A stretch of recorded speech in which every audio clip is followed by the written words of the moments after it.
Telugu cinema ఇండస్ట్రీలో చాలామంది నటులు వాళ్లకంటూ ఒక ప్రత్యేకమైన గుర్తింపు సంపాదించుకోవడానికి అహర్నిశలు ప్రయత్నమైతే చేస్తున్నారు. మరి ఇలాంటి సందర్భంలోనే సందీప్ రెడ్డి వంగ లాంటి దర్శకుడు సైతం ఆయన చేస్తున్న భారీ సినిమాలను సూపర్ సక్సెస్ గా నిలుపాలనే ఉద్దేశ్యంతో ముందుకు సాగుతున్నట్లుగా తెలుస్తోంది. ప్రస్తుతం ఆయనతో స్పిరిట్ అనే సినిమాని చేయడానికి సన్నాహాలు చేసుకుంటున్నాడు. ఇక ఇలాంటి క్రమంలోనే ఆయన చేస్తున్న వరుస సినిమాల మీద యావత్ ఇండియన్ సినిమా ప్రేక్షకులందరికీ మంచి నమ్మకమైతే ఉంది. ఈ సినిమా తర్వాత అల్లు అర్జున్ తో ఒక భారీ యాక్షన్ థ్రిల్లర్ సినిమాని తెరకెక్కించాలనే ఉద్దేశ్యంతో ఉన్నాడట.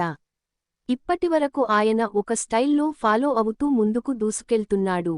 కానీ ఇక మీదట మాత్రం యాక్షన్ థ్రిల్లర్ సినిమాలకి ఎక్కువగా ఇంపార్టెన్స్ ఇస్తారట.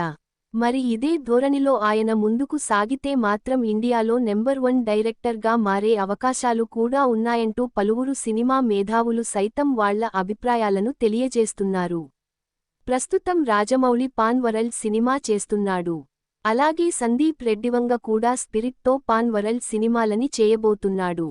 ఇక వీళ్ళిద్దరూ వరల్డ్ లెవెల్లో సినిమాలు చేస్తూ ముందుకు సాగుతుంటే ఈ ఇద్దరిలో ఎవరు టాప్ డైరెక్టర్గా మారుతారు అనేది కూడా తెలియాల్సిన అవసరమైతే ఉంది. ఇక ఏది ఏమైనా కూడా తనకంటూ ఒక ప్రత్యేకమైన ఐడెంటిటీని సంపాదించుకోవడంలో సందీప్ రెడ్డి వంగ సూపర్ సక్సెస్ అయ్యాడనే చెప్పాలి. మరి స్పిరిట్ సినిమాతో ఆయన ఇండస్ట్రీ హిట్ కొడతాడా లేదా అనేది కూడా తెలియాల్సి ఉంది.